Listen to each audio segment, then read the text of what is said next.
Your dermatologist may have never told you that this simple device right here might be more powerful than Botox. Really simple, really straightforward, but here's why people use both of them.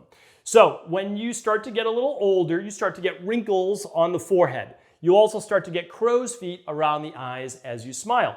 It's fairly natural. Some people get it more than others. A lot of it is genetic, but it's also sun exposure, inflammatory foods, oxidative stress, etc.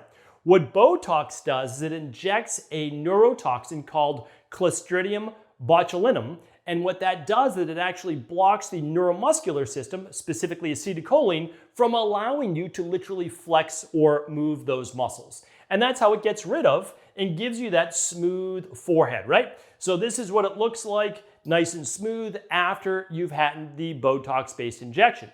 What it doesn't do, though, is begin to build up those collagen-based stores under the surface over time. So as you're injecting Botox, you're getting the false sense of security that it's actually improving your skin when it's not. Let's take a look at that right now.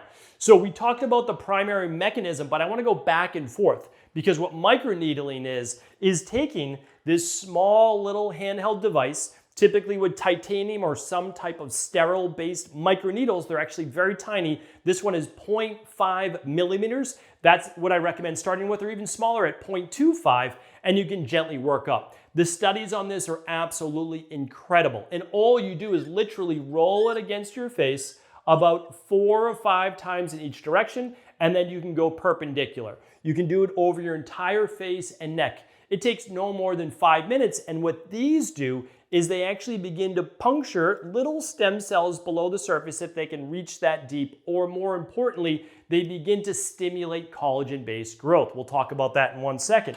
What does that do? Well, if you begin to stimulate your own natural collagen, what happens is the face becomes a little bit more plump. You start to get rid of the fine lines and wrinkles, and it can actually improve pores and age spots, which Botox is not going to do. But I want to share with you, many of my private wellness clients, they do choose Botox, and that's okay. I'm not saying not to do it. What I am saying is if you are using Botox, I would absolutely be doing the microneedling as well. And the science is so strong on it, not only for hair regrowth, but actually for stimulating collagen on the skin and adding a more youthful look.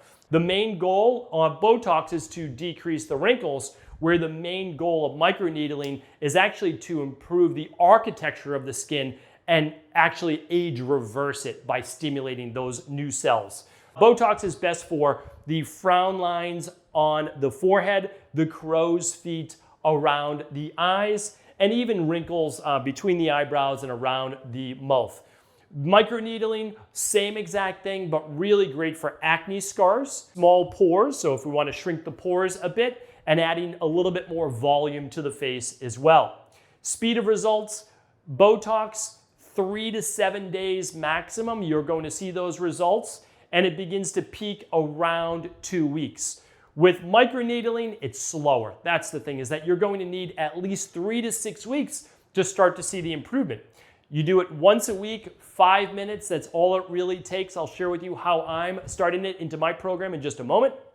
The duration, here's the thing, Botox lasts about 3 to 4 months. Some people go every 6 months. With microneedling, you're building every single week. Even if you did it every other week, that would be okay, but it begins to improve over time. So you're doing it weekly, but you're getting compounding results for the next 6 months to a year. That's the big difference.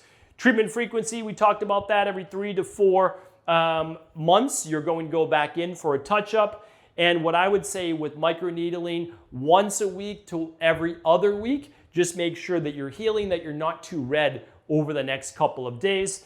Impacts on the skin, we talked about that. It is, a lot of times when you use Botox, your skin's gonna look a little bit more shiny, almost a little bit more plastic if it's overdone.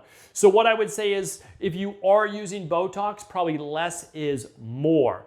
All right, the last I wanna go over is the possible risks. So with Botox, you could get temporary drooping of the side of the face or an eyelid if it's injected improperly or if it's not balanced on both sides. That's an important one to look at. One other thing that isn't necessarily proven in the science right now in the literature is that it could exacerbate autoimmune conditions. Although that is not proven out, I've seen it in my practice. Many people that have used Botox end up having an exacerbation of psoriasis, of potentially Hashimoto's, rheumatoid arthritis, etc. So if you're dealing with an autoimmune issue right now, I would say at least clear up that autoimmune issue, get to the underlying root cause like I talk about in Personomics or the rain barrel effect, and begin to work on that before you might choose something like Botox. The nice thing is with an autoimmune condition or not, you can easily move into microneedling. Microneedling is something almost anyone can do. And if you're looking to improve your skin quality, and overall reversal of skin aging on the face and neck, and you can actually do it on your hands as well, I can't recommend microneedling enough. So although I have not been perfect with this, over the last 6 to 12 months, I've probably gotten it in about twice a month. What I would say is you just need to create it as part of your routine. This is what I do. Every Sunday night, I just kind of make it part of that routine. And I clean this with some either rubbing alcohol or some hydrogen peroxide before use and after use. And then what I'm gonna do is I'm gonna do my entire face, so along my forehead, around my nose, very gentle around the soft skin of your eyes, very gentle. And you might be red that night or a little bit the next morning. So just keep that in mind. If you have an important meeting the next day, you might not do this, or you just go a little bit gentler. Remember, the smaller the millimeters, the gentler it is on your skin. So like I said, 0.5 millimeters is definitely a safe zone. I wanna give you one more tip though. And that tip is this: after you microneedle your face, what you're going to wanna do is put on some type of beneficial serum. Maybe it's a skin-based peptide, like the OneSkin, the OS1, or maybe it's a copper-based peptide. It could be a retinol-based serum. Whatever you're looking to get into your skin, that is the perfect moment to use it. A vitamin C serum, that's going to allow it to absorb right into your pores and right below the skin surface, which is where you want it. So hopefully this was helpful. Let us know if you have any questions, but that will hopefully share with you the difference between Botox and microneedling. And no matter who you are, you may want to begin to implement microneedling into your weekly or bi-weekly routine.